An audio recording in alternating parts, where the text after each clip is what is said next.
I've done some without him. But if it wasn't for that type of person, you're not going to know how to do this thing. I'm not going to say you're fail, but it's just a whole other animal. So get someone, a partner that knows what they're doing if you want to get into hotels. So you want to be a real estate investor, but where do you start? How do you know what information and sources to trust? That's where I come in. I'm Jonny Catani, and this is the Investor Relations Real Estate Podcast.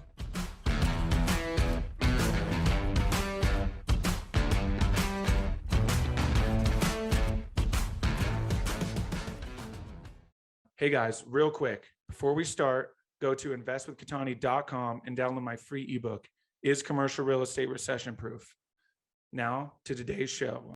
What's up, guys, and welcome to another episode of the Investor Relations Real Estate Podcast. I'm your host, Jonny Catani, and I am joined today by Mike Stohler.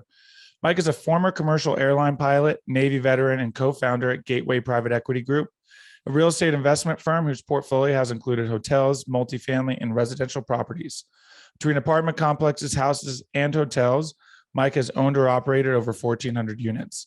Seeking value-add opportunities and higher returns, Mike pivoted from multifamily to hotels and now focuses exclusively on this niche.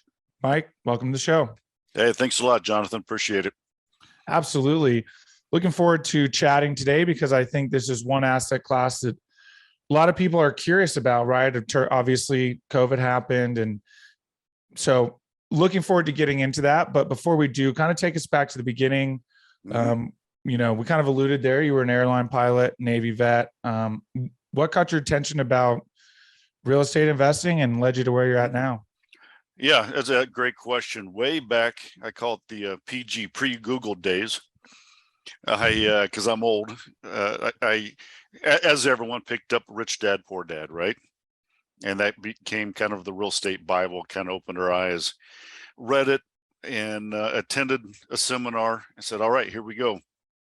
And bought 8 units at that time, and failed absolutely spectacularly, miserably, just bombed. Because what we found out is it's easy to buy, but now what? I don't have these podcasts. I didn't have tutorials. I didn't have mentors. How do you become a landlord? That was the hard part, and absolutely failed. So what I did was took some time off, went to work for a property management group, learned the basics. That's, if you're going to do it, don't just fail at it, and say, woe is me. How are you going to learn?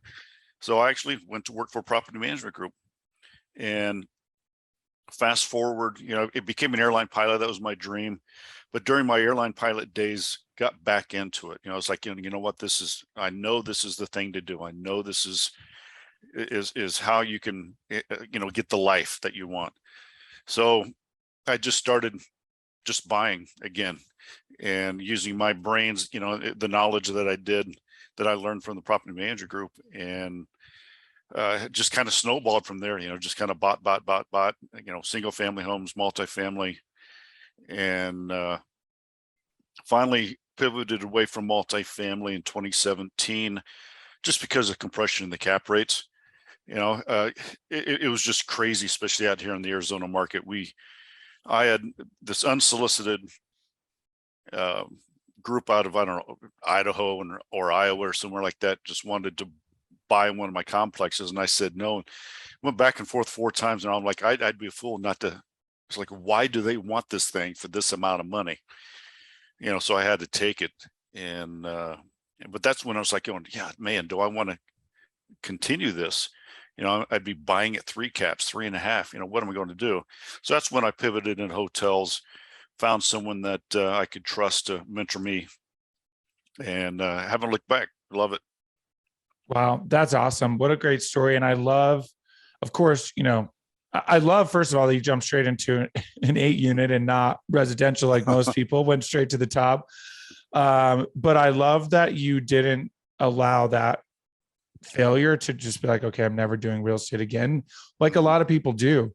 I have a close family member who lost one single family, literally one door because of 2008, and refuses to invest in real estate. And it's like, So love that you were like, went and learned, which, pre-Google, that's hilarious.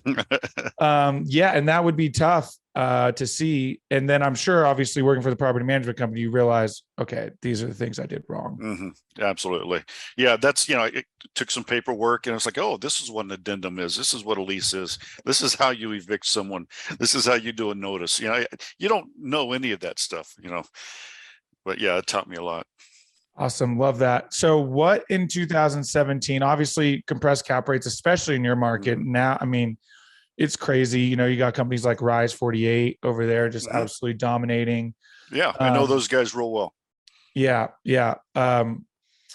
But what in 2017 stuck out about hotels and completely moving over to that asset class? Yeah. It's a great question. One thing I learned is, number one, you have the compression of the cap rates, and it's like everyone and their brother wants to go from the fix and flips, then the single family rentals, then multifamily. It's just a natural progression, and then people stop. No one thinks about hotels. When I tell people that I own hotels, they're like dumbfounded. They didn't think for some reason individuals could own them. So that attracted me because I had a lot less competition, especially in the sub 100 key market where you're not getting into the, where the big REITs are. It's kind of like staying in class C and not getting into class A in multifamily. There's a niche there. So when you're under that type of key, and we call them keys instead of doors, in units, I realized that there just wasn't really a lot of competition, especially when you had cash to use. And the cap rates, we don't use cap rates, but if you converted to cap rates, we're 10 plus. Oh, wow. When multifamily's 3.5, 4. So I'm like, okay. And it intrigued me that hotels were a business. I'm not, and it's something that your listeners can probably laugh at. I used to love people and still use until you buy a bunch of multifamily and then you start hating. You start, it's like, the tenants were like going, oh my God, so I loved at hotels. It's like, look, you're going to stay a night, then get out. I like that a lot. It's not like there's still some issues and things like that, but I love not dealing with, what do you mean you went to Vegas and blew your rent and you're mad at me because you can't pay and I'm going to kick you out? It's like, really, so I don't have a lot of that drama that you do with tenants. So I really like that. And I like that you have a small business that sits on top of real estate. So you have two things going for you. And I can always do, like we talked before, if I wanted to, there's a lot of situations where I can convert it more so than you can multifamily. I can switch it to assisted living, elderly care, back to multifamily if you have the right project. So there's just a lot of things that you can do. I can sell the building but keep the ground. There's just a lot of different plays for hotels. Awesome. I love that. I know that everybody wants to get to COVID and how it impacted the industry and all that, and we will, but you mentioned one thing that I really like is that it's a business, right? And people didn't realize, gosh, it wasn't even until a couple of years ago that I realized that ownership groups even own brand name hotels, right? Not necessarily we do. Yeah. Hilton owning every Hilton. You know what I mean? Just like we're potentially bringing in CubeSmart on a self-storage deal. I didn't even realize that CubeSmart just manages, third-party manages. And that's really all it is when you're putting that name on it. But talk about what, kind of start from the beginning, what a structure looks like. You mentioned you don't go on cap rates. So, how these are structured, what numbers you're looking at, and then, kind of what goes into the business. Yeah. Because it is a business, what we're doing is if you were by any type of business, any type of manufacturing, anything that's, McDonald's, you don't sit there and say, well, what's the cap rate? What you want to know is what is your gross rent or your gross number that you make. And, let's say that this hotel makes $2 million a year. That's your gross. So depending on what type it is, if it's a franchise like a Hilton or Marriott, where it's located, then you have a multiplier. You know, it could be, it's worth 4.5 times the gross. So what your job is to do when you buy a hotel is to get that gross up. Okay, people really don't care about the NOIs. They don't really care, you know, they look at it. But you know, if you're self-managing or have other management, you have your own vendors, so that NOI really changes a lot. But it's, everything's kind of based on gross multipliers. And so what we do is we look at the type of hotel, because there's all these different classes. You know, you have your resorts, then you have your econos, you know, like your Motel 6s and your roadway inns and things like that, and then everything in between. We like what's called limited service. And but we like the upper mid-tier, upper mid-scale limited service. Those are your maybe Comfort Inns, Quality Inns, Country Inn and Suites by Radisson, the Hilton Inn and Suites. But they don't have a lot of conference rooms. They don't have any restaurants. So I don't have to deal with any of that type of stuff. It's basically, here's your free breakfast, here's your free internet. It's more of like a transient type of a hotel. So people will come maybe just for a couple of days because they're just passing through or seeing family, and they're off. The limited services don't deal with, we don't compete with the Airbnbs, which is a big thing that the resorts and the full service do. You know, they deal with. So we like that type of that program. It's just a lot easier to deal with. And during COVID, I know we'll get to that earlier, but you know, I didn't have to worry about conference rooms to fill. I didn't have to worry about restaurants. I just shut down the breakfast. Hey, guess what? There's no breakfast, which saved me money. And you know, they stayed for a couple of days and we're out. Something else that we look for, we like it to be like on a main highway, just outside of town. Truck driver parking, you know, so there's all these different things that we like, that we look at for that transient type of stay. That's awesome. I love that. And definitely an appealing asset class amongst that, like a subclass, basically, for obviously the reasons you listed out there. So do you have to,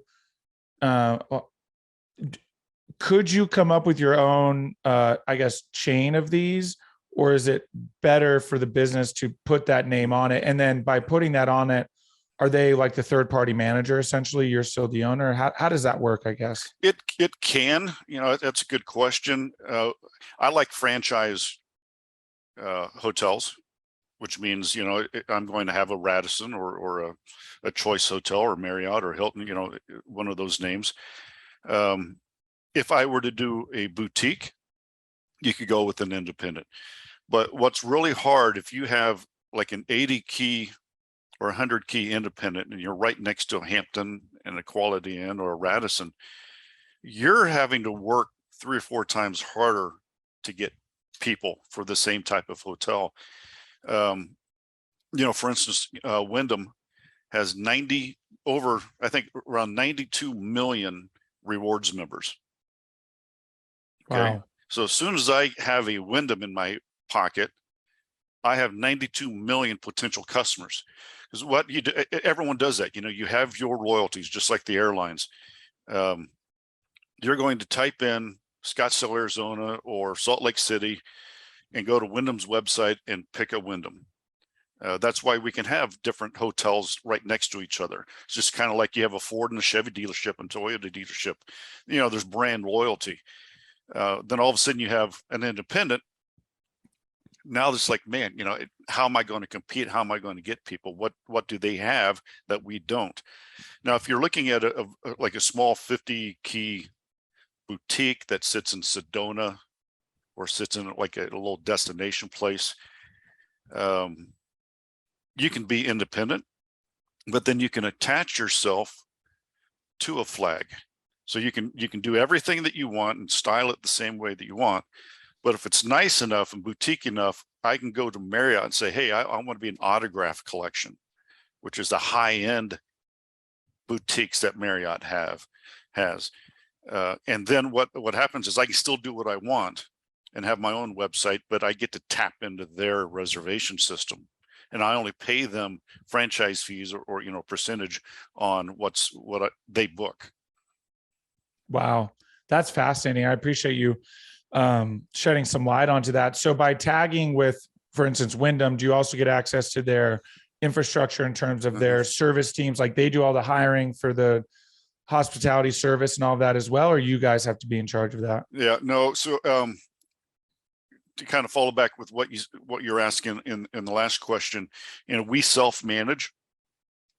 So some of the franchises, they can manage it for you, but it's pricey. So we self-manage. So we hire, fire. We have our general managers. We're in charge of all the employees. So we do it that way. You can hire like a property management company, just like you do in multifamily. There are those that are hotel specific. And what was your question? Yeah, just about that. Like if you tag it. So the reason I'm referencing this is because when we bring in, like if we're going to bring in CubeSmart, yeah, they just take a percentage, but they handle everything, right? We're now on their network. They bring in their managers. So I was just curious if it was the same. Yeah. So we do all that. We do all that on our own, but all their back end, all of our reservation systems, websites, they control all of that. So we pay fees to get on their reservation system. And then the back end support for the CRM all has to be an approved vendor that works on their reservation systems. We pay like some marketing advertising fees for them because you see, the commercials. So we get into their systems and their networks, and we have to utilize all of their type of stuff. They dictate what our hotels look like because they want the hotels to look the same so that no matter where you go in the United States, you're used to what you're seeing. If you go into a Quality Inn or Choice or any of those type of things, they all kind of look the same. So they have those type of demands. Got it. Okay. Yeah, that makes perfect sense. Awesome. So, okay, let's get to the pandemic here. So you kind of alluded that this sort of sub class in hotels is more on the transient side, which probably, I don't want to say increase, but didn't get crushed nearly as hard, obviously, as like resorts, because people had nothing else to do but start driving around the country and, visiting places, and they need a place to stay. So kind of talk about your asset class specifically and maybe the effects and some things that happen. Yeah. So it was, wow, what a ride. COVID was a ride. And, I'm not glad it happened, but again, it's just like when I failed at first. You can either crawl in a little ball and cry, or you can sit there and say, okay, we need to survive. What do we do? And as soon as the spring training canceled, NBA, some of the stuff started canceling. I'm like, okay, I need to get in front of this. Luckily, none of our hotels had to close. The biggest reason is because I'm not going to get political, but it kind of is. It's just this is just a business decision. Thank God that our hotels are in states that didn't make us close. Okay, we had the choice to stay open or to shut down. A lot of my friends who have the same type of hotels who were forced to close never recovered. And I feel bad for them, but luckily we had that choice, and most of our hotels are in Arizona, where we had the choice. And because Arizona was an open state, we had a lot of people traveling to Arizona because their states were locked down. For instance, we opened it up and did a lot of marketing to travel teams that were in closed states. They still wanted to play. Like in California, they couldn't even play outdoor sports. I know, isn't that fascinating? They couldn't do anything. So I had teams in San Diego that were 4 miles apart, traveled all the way to one of our hotels, to stay in our hotels. They stayed in the same hotel and played in a sportsplex out here, and then drove all the way back just so they could play each other.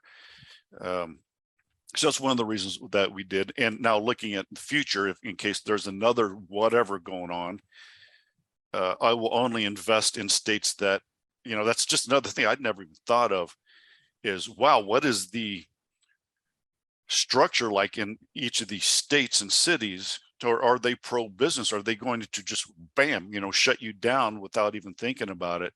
Or are they going to allow you to kind of make your own choice as a business owner? So that's something that I didn't even think of, but now is one of our priorities when we look at opening up new ones. Something else we learned is, like I said earlier, what kept America going? Those are the truck drivers, right? The first responders. Having a hotel on a major highway is critical. Having that truck driver parking is great. One of our hotels that is going to be one of our best investments is in a big tech park. And it didn't do so well. It stayed open, but it didn't do so well because it was in a tech park, and we needed people to travel in on business, where the small town just outside of major metros, and that's another thing. People didn't want to stay inside. Like, they didn't want to come into Phoenix where there's 9 million people that could possibly infect them, right? If they had to come through, they're going to travel and stay just outside in a smaller town. And so that helped us out a lot. And then we just thought outside the box. Okay, how can we get some revenue in here? We opened up because of all the day working places, Regis and all those different things, because they closed. And now people were working from home. Can you imagine being an actual job, sales job or whatever, and now you've got 3 kids that aren't in school, you have a spouse that's not in school, and now you don't have a home office, and you're sitting at a desk in the kitchen going crazy. Well, we did day rates. We opened that up to the hotels. It's like, hey, look, here's a shower, here's a desk, free internet, free coffee, and it's only X amount of dollars per day, and there people were like, oh, coming in for the day just for their sanity, just to get away from the family. So it's just different things, that kind of opened our eyes, and things that we could do. We looked out, the visiting nurses and the traveling doctors. We reached out to the hospitals and said, hey, we have this floor, because there was a lot of doctors and a lot of nurses that didn't want to go home because they're in the front line. So they'd stay at the hotels, and we give them really good rates. So it's just all these different things that we kind of thought about. But now people are, I think, COVID over, and knock on wood, unless this monkeypox does something, I don't know what. Oh man, it's something. But now our numbers are probably going to exceed 2019, because there's a lot of pent up travel, so we're looking good. Wow, that's awesome. I love that. And it really does take those situations to, again, sort of problem solve and find solutions. And when you are a business owner, that's one thing I really love is you're forced to, right? Or else you're going to close. So what are you seeing now? Obviously you mentioned a lot of pent up demand, which I'm sure is kind of resurging the industry, but are you finding discounted stuff now, and kind of talk about that? Yeah, it's taken a while. We thought we'd see some in 2021. Now we're seeing it. They're starting to come second quarter 2022, and throughout this year. Those hotels that didn't quite make it, there's a lot of them in California, Chicago, New York, Oregon, Washington. I'm getting things all day long, come by this hotel in those states. But the ones that there's a loan program, it's called a CMBS loan, and the CMBS is your bankers, basically the stock market. It's a security. They didn't have the ability until extremely late when the laws were passed, but they had zero deferment in their loans. They had 0 seconds. You can't do anything with those. And so they're the ones that, even though hotels were really performing, those are the ones that we're seeing that are starting to go under. They've been under, but it's just taken so long to go through the process. So we're starting to see some auctions. We're starting to see some Rios. The one of the things that our problem is like, all right, we're out of COVID. Whew, all right, here we go. And now no one wants to work. So we have that issue. So, one of the reasons why our next 2 projects are going to be builds is we bring in the landowners as equity. Nice. So you don't have to buy that. Right. And then that lessens our down payment for our investors. And so we can get into them. But what we're doing is we're going into those outlying cities where demand is really strong. And we're building in a lot of technology into the new hotels. So it's like, you know what? You don't want to be a front desk person. Guess what? We don't need one. And I hate to be that type of person, but hey, if you don't want to work, we figure out how to do a self-checkout, right? Absolutely. Yeah, no, that was going to be another one of my questions was, the high, because the service industry is struggling, hospitality service struggling to find people. So I was curious about that, but that makes total sense. Locations outside of the bigger cities, maybe still able to find some people who, that's the closest place they can work. So I want to get down into the investor level now. What was investor communication like during this, and, investor sentiment? Yeah. That's a good question. Out of the entire thing, I ended up buying out one investor. Just because, you promised me and I'm like going, dude, there's this thing called COVID. Right. And then I just realized, it wasn't that much money. It's like, you know what, here, how'd you like your money back? I think it's the best thing, because now it's less of a headache, right? Most of our investors, because this isn't their first time, and it might be the first time in hotels, but they're diversifying their portfolio from multifamily or storage now into hotels. So they're seasoned investors, they're credit investors. They're looking at the end picture. They know that it's going to come. And, I do monthly updates. And during COVID, it was even more, it was just like, hey, this is what we're doing. This is our game plan. Sometimes I would have Zoom calls with some investors.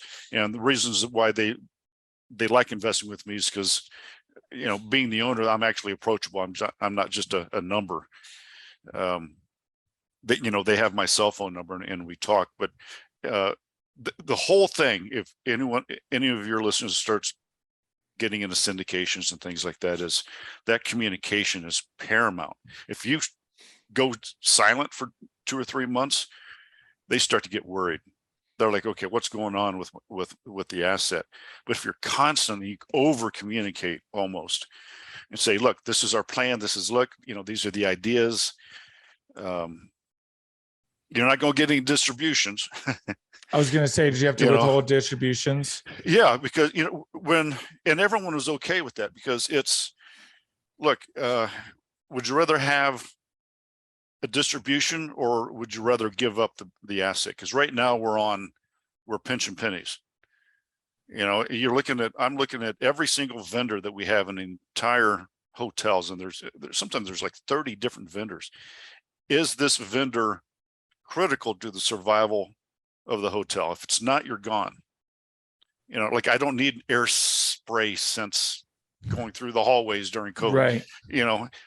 And what we did a lot is we shut down maybe 2 of the top floors, completely shut them down, save on energy costs. Housekeeping, just saved it and just became a 2-story hotel, while we're down to 10% occupancy, or, during the height of COVID. So you just do all these different things. And luckily everyone was okay. We just had a nice distribution on one of the hotels last month. And so everyone's like, "Ooh, thank you, and good job, Mike." They appreciate it that, we survived. Wow, that's fascinating. Yeah, I love that so much. And that's such a key point. I was actually listening to another podcast and they were talking about how that's really the separation between the top operators is that communication and how much they're communicating with their investors. And listen, we can all communicate good news, right? We can all send out, hey, we're ahead of our pro forma 3 months in, whatever it is. But who is delivering the bad news and staying transparent? And that's really what separates. Yep. Yeah, it is. It's like, hey, guess what? The boiler just went down in this hotel. It cost $24,000. I let them know that. I actually give them P&Ls. Here it is. This is how much we gross. This is our net. This is how much we netted at the bottom. And they like seeing that stuff instead of, because it's proof that I'm actually saying what I'm, Right. it's the truth. Yeah. Can't manipulate those. Well, I mean, but yeah, well, that's why we right. use outside bookkeepers and outside. Yeah. It's like I will not touch that side. It's just it's best. Don't do your own bookkeeping, people. Love that. That's great insight. So for those potentially, whether passive or maybe even someone wants to be active in this asset class, what kind of, where should they start? Yeah, listen, this is not multifamily. I've done a lot of multifamily. If you don't have business experience, get a partner. You have to get a general partner. What I did is I said, okay, I know this guy had 25 years of experience in hotels. I told him, I said, look, I've got this big 1031 and I'm going to buy a hotel. I want you to find it because I don't know anything about it. You're going to teach me everything you know. I want you to operate it and I'll give you property management. And for doing all this, I'll actually give you a small piece at the back end. And he said, okay. And that was the beginning of our role. And now I'm going to do, a couple of the builds with this guy. I've done some without him. But if it wasn't for that type of person, you're not going to know how to do this thing. I'm not going to say you're fail, but it's just a whole other animal. So get someone, a partner that knows what they're doing if you want to get into hotels. I love it. That's such a great piece of advice. And personally, I think you should do that no matter what. But certainly there are some things, that would be easy to figure out. Self-storage, you could probably figure out without it. But that's good to know. I love how a business, and certainly, you take on a 200 unit apartment complex. It's a business, right? But definitely not as nuanced in as many variables as hotels. Yeah. Well, this has been incredibly enlightening for me. I love getting insight into this because I've always been so curious. But as we wind down here, I've got 5 questions I ask all of my guests. We'll jump to those. First one, best advice you've gotten from a mentor. Wow, there's so many. And everyone get a mentor, get a coach. Don't do it on your own. Honestly. I had a mentor ask me, he goes, Mike, why do you want to do this? Okay. And don't say money. That's the number one thing. He goes, the money will come. And I sat down, and it's something I have on my desk that I see every morning. And it's a mantra that I came up with. And it says, build a life that you don't need a vacation from. Gosh, that's so huge.